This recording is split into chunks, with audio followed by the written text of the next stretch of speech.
Hi guys, you're joining me here at Laurentia Lakes. It's just sort of on the outskirts of Cradle of Humankind in Gauteng.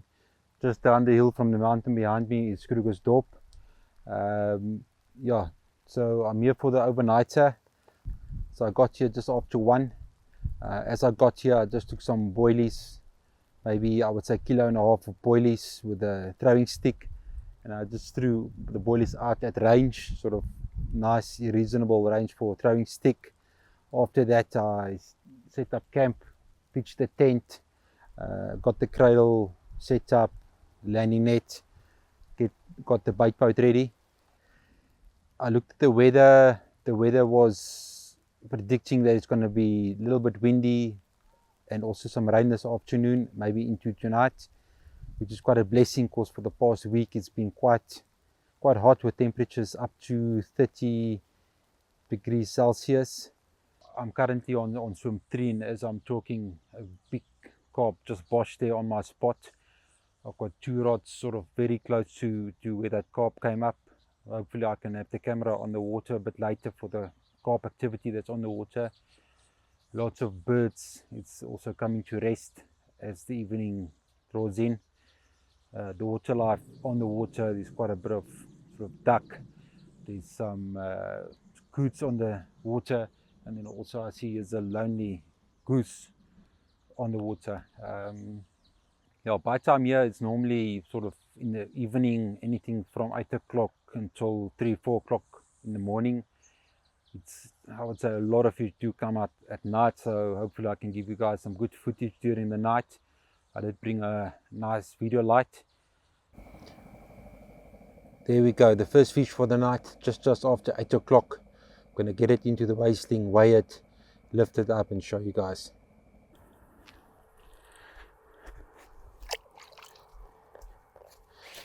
Okay, so I'm just going to take the hook out. I unclip the hook from the quick link swivel on our lead clip.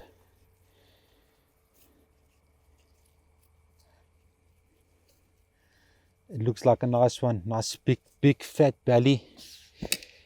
I can only think on the weekend with the guys that was here before me that they were feeding the fish quite well. This one I got in the bottom of the lip on our curve shank hook on a double bottom bait. I'll show you guys later exactly how this look. Okay, I'm just going to transfer it right into the weigh sling.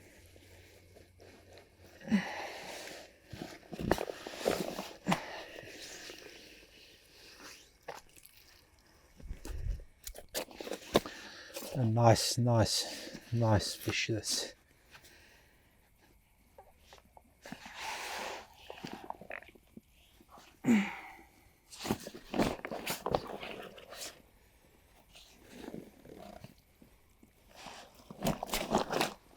Okay, zip the sides up and then I'm gonna weigh it and see.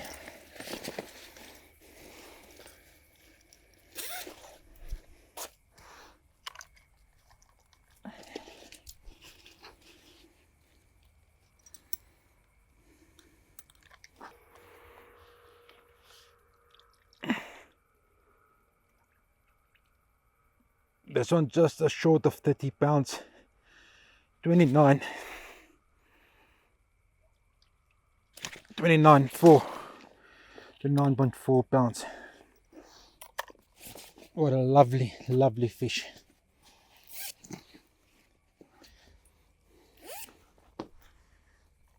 Okay, I'll show you guys exactly how this beauty of a common looks like.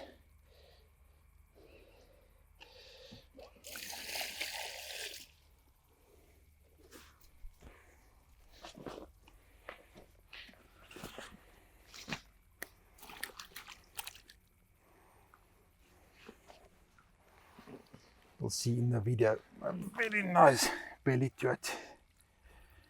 Gave me a very nice bite. There you go. What a beauty of a common carp. Caught on a curve shank hook, double bottom bait. I'll show you guys exactly now how I bait it up. I've just rebaited my right hand rod. It is the rod that I had more confidence in.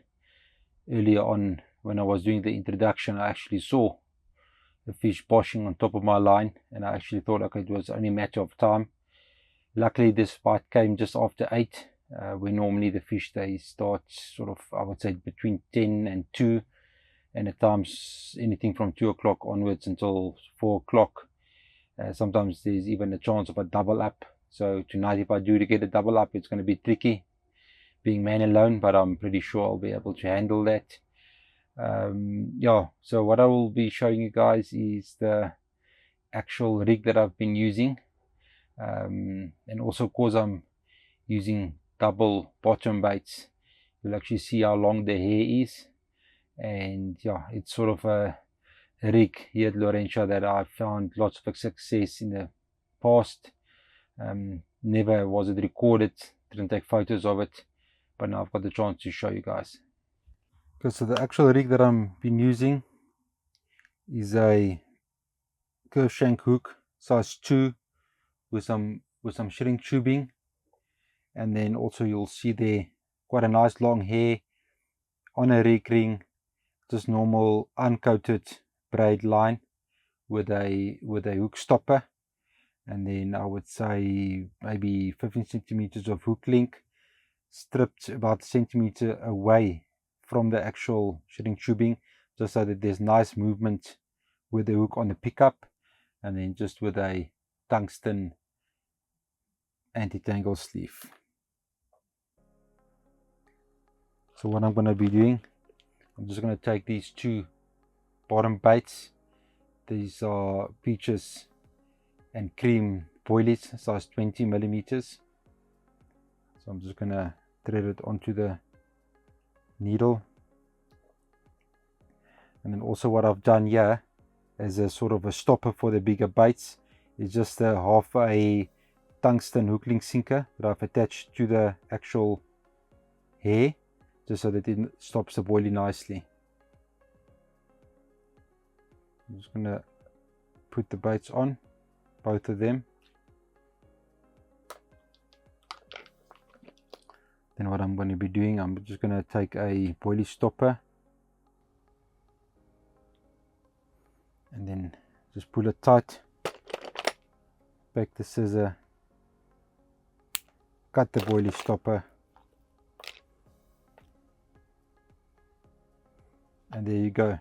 2 bottom baits. You can see it's quite big baits, but I've noticed that the fish here at Laurentia, they do prefer bigger bottom baits, especially if you put 2 of them on. And all that I'm doing then, again just for extra leakage and also just to give the boilie a slightly different texture, is I'm just taking a knife, I'm just cutting some of the sides off,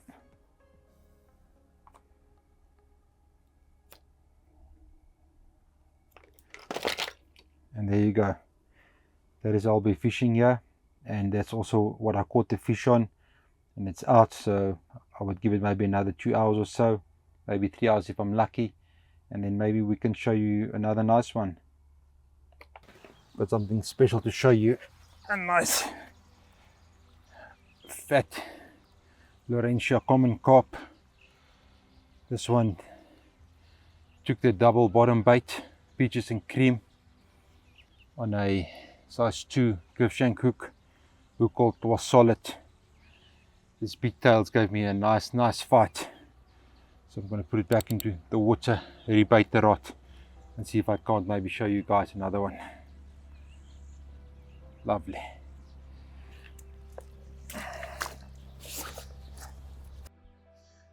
Okay guys, I'm just going to rebait my right hand rod. This is the rod that got the fish this morning as well as last night.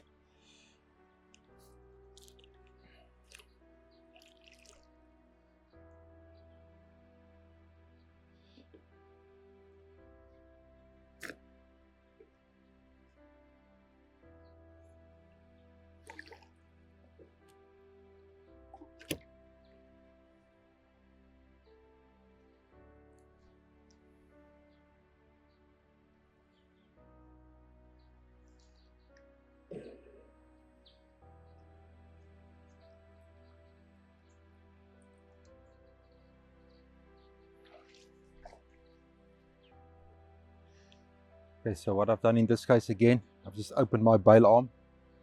I didn't set the drag loose so that the line can come off with the drag being sort of strained. And also it eliminates a lot of coils, especially if you're fishing with monofilament line. A lot of times if you take your line in and out only on the drag, it can start to coil up.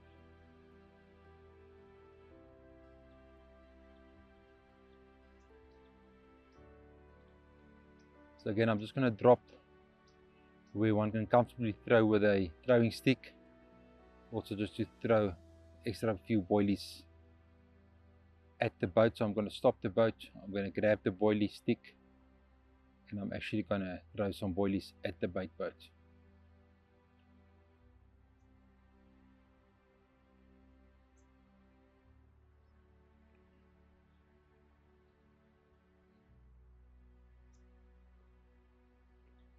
So I got to my destination.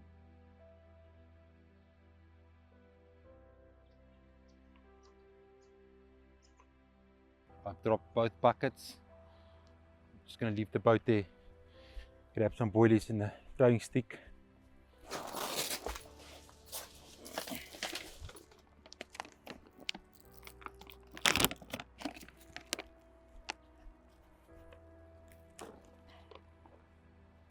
So all that I'm going to be doing, put some boilies in it and throw it at the boat.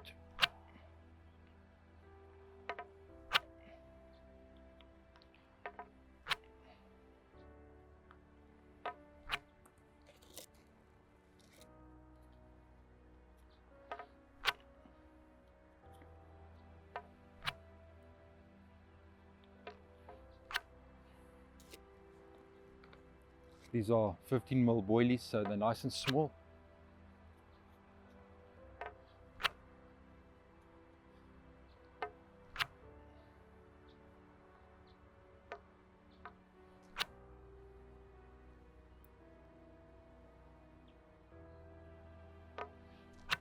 There we go. That's enough, just a few handfuls. And sort of with your index finger, you're just pulling the line, keeping the rod tip down at the water, just for the braid to break the surface, and then it will start sinking. There you go. So I can see all my line is underneath the water, there's no more line on top of the water. Just giving it a little bit more of a tuck. And I'm fishing 6-ounce leads, so with that, if I pull it with my index finger gently, there's no ways of me disturbing the bait presentation. So I'm just going to get my rods to rest.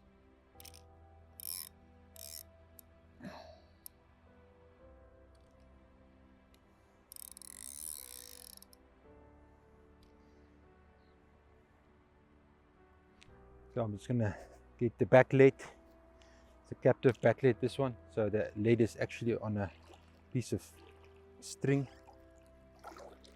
So in the event of a carp taking your bait, it will dislodge the back lead, and it's just spinning my line down to the bottom of the lake.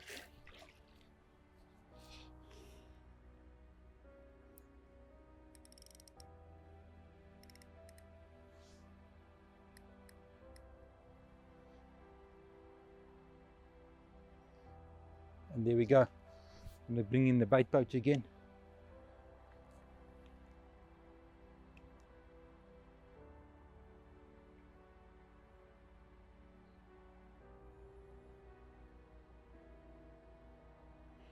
It's quite strange, my left hand rod is quite quiet.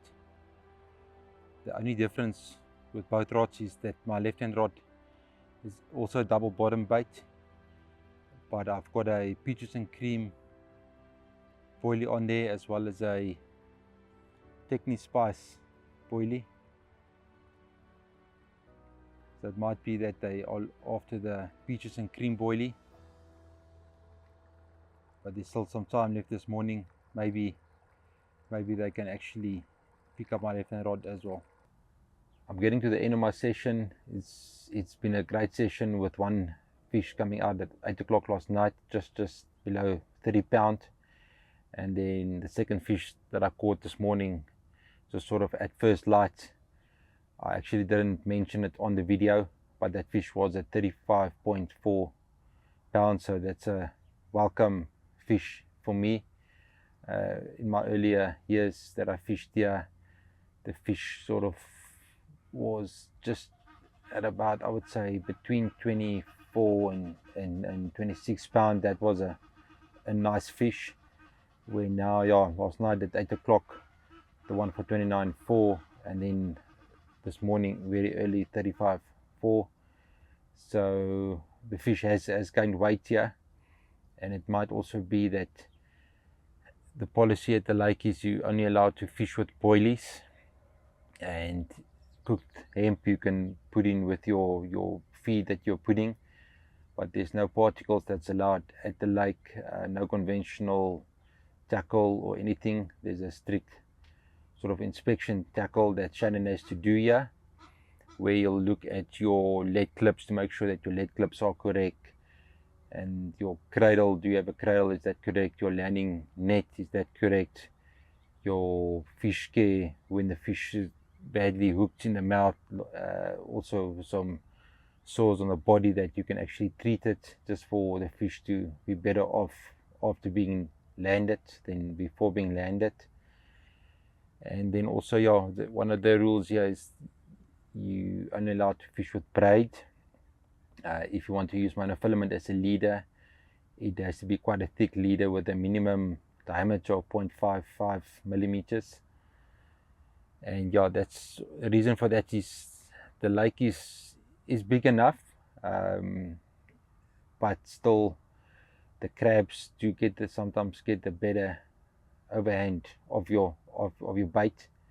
Like at times you might find that you might get a single bleep, maybe a few minutes later another single bleep, and then when you look at the bobbin, it pulls up a little bit, it drops again, it pulls up, it drops again, then you know crab is busy with your bait.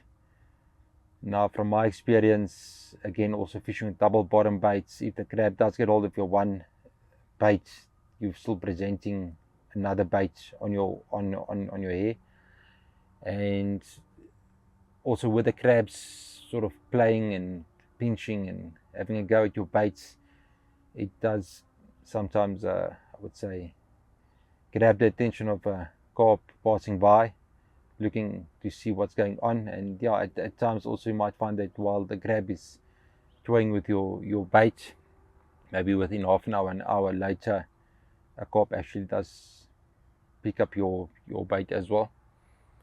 And also there's only a 2-rod policy here. You're not allowed to fish 3 rods, and again for that is just to minimize line pressure, and also less chances of getting snagged up, especially when I'm fishing just a little bit to my left.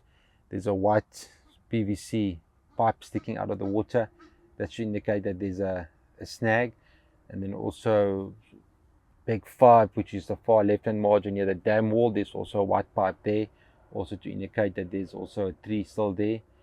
So when you are dropping your bait, not to drop it as close as you can to the tree, just to give yourself and the fish better chance of actually landing the fish. And then if you do get snagged up here, there's a canoe that you can also, when you book with them, there's a canoe you can hire for your duration, also to retrieve your snack lines, or even if you want to make feed or put a marker float out, a proper H-block marker float, no Coke bottle or homemade marker float. It's just to put a marker float there, or even 2 marker floats apart, where you can say, okay, that's sort of your left hand margin, your right hand margin, what you can do there. And then, yeah, the fish, I must say, I'm actually quite glad that the fish has picked up some weight, because I haven't been here for, I would say, a good 4 to 5 years, maybe 7 years that I haven't really fished here. Before that, I just came out on my own, dropped some lines, got some nice runs. So for this session I opted to use a bait boat. So then what I'll do is I'll just fill both buckets at the back of the bait boat, sort of with, I would say, a handful of peach and cream in the bucket, left and right handful, and then another handful of Techni Spice, sort of in the left hand bucket and the right hand bucket. And then I've topped it up with hemp. So I've cooked some hemp, and after I've cooked it, I've put about 3 handfuls, maybe 4 handfuls of Himalayan salt into the container. Took the container, I was shaking it up. Actually show you guys. This is actually the container with the Himalayan salt, with the hemp that I've cooked. And then also I just topped up my buckets with that. And then I went out with the boat, dropped it with the boat. As I dropped it, just with a throwing stick, I added some more boilies, just 50 milliliters, just small boilies. And all you do is you take your throwing stick, you just throw as accurately as you can to your bait boat, just to give a nice scattering around your feed that you've just dropped with your rig. Guys with a normal inflatable, they'll go out, they'll drop, and they'll just take a scoop and they'll just spread it around their baits. And then also there are bait boats out there that's got a sort of like a hopper system where you can actually put your bait in there. As you drop, you just press the lever, and the bait spreads around your bait. And normally you'll use that as loose feed, just for the carp to come in, being attracted by the loose feed, and then as they sort of getting into the spot to feed, your rigs in between, and then yeah, you land a nice size fish. So I'll slowly start to pack up, and I would say maybe within an hour or two I'll leave.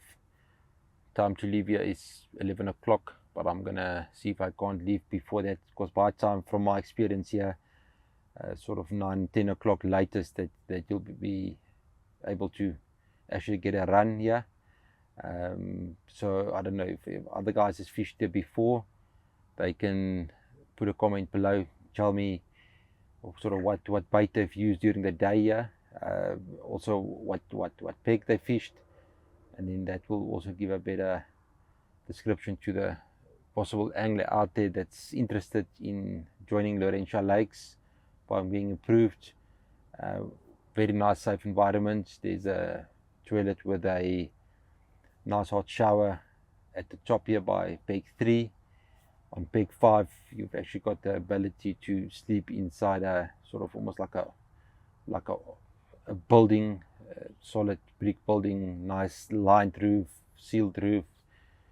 We were here 3 weeks ago. It was bucketing down, and the water didn't leak into the sort of room that we stayed in. And yeah, there's also hot showers there, electricity, table that you can be there. Just bring your own bed chairs, stretchers, your chairs to sit inside or outside. There's a nice braai facility at every peg. You must just bring your own grit if you want to have a nice braai.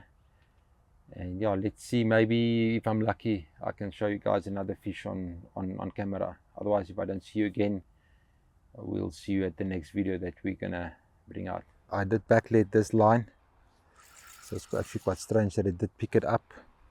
So I hope it's not a barbel that was actually swimming down at the bottom and picked up this line. The color of the body indicates it's a carp. I safely managed to get it from underneath my other line.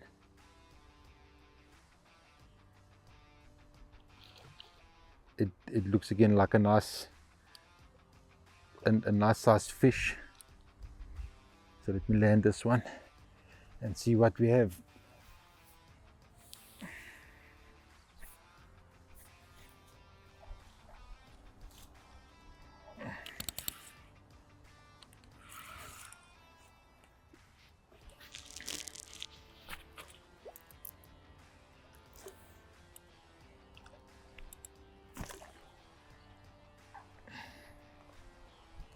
Okay, safely landed.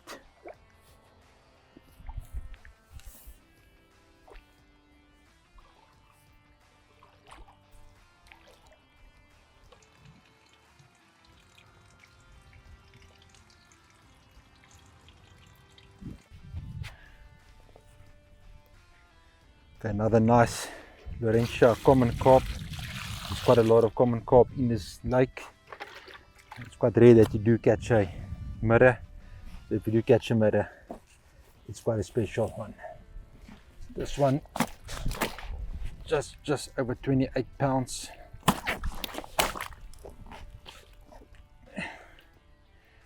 This one 28 too.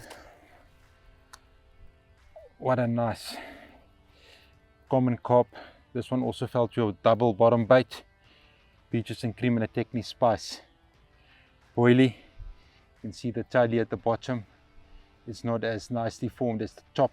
Maybe got some damage when it was younger. So yeah, what a nice welcome fish. Just before I wanted to pack up. So as I'm going to put this one in, I'm not going to redo that rod.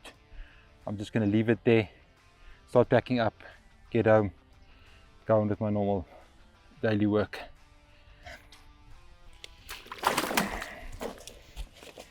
This is our new casting clip, which you can use with a helicopter system. So in that case, if you're fishing salty conditions or unknown conditions that you get to a dam, you're not sure if it's a salty bottom, weedy bottom, rocky bottom, then the best is just to cast a sort of helicopter system first hand, because then what will happen is your actual bead, in this case I've used tungsten beads, which you can move up and down your line, just so that when you do cast into the silt, that you can sort of determine at what point will the sort of hook link be displayed on top of the lake bed. Now with this T-piece, if you remove the T-piece on the actual lead clip, it will then be a drop-off system. So if a fish do take it, the lead can easily come off. If you don't want the lead to drop, you can just put the T-piece back in there, and it will be a fixed helicopter system. And then all you can do in this case, it comes supplied tuna packet. It's just to take your lead core, splice it through there, or if you're fishing a monofilament leader, just do your normal knot on there. In this case, only thing that I'm doing just to protect the knot, I've taken one of our chod tungsten beads, and I was just sliding it over the knot itself. And then on our helicopter system, I'm just using 2 tungsten beads. This is the 8mm bead that I'm sliding on, and then that will stop your bait knot from, when you're casting, that the bait doesn't go further up the line. The session's coming to an end. It's just after 9 o'clock. I'm just gonna get the last bits and bobs into the car. Still got one rod in the water, hoping for maybe the lucky one to come. So yeah, for the guys that's been watching our video, thanks very much. Also at the end, if you can just comment below, tell us what was the biggest fish for the session, as well as on which hook was that fish caught. And then for 2 lucky viewers, we'll be giving away a Monster Carp t-shirt. So it's got the Monster Carp logo, as well as on the back it's got the logo there.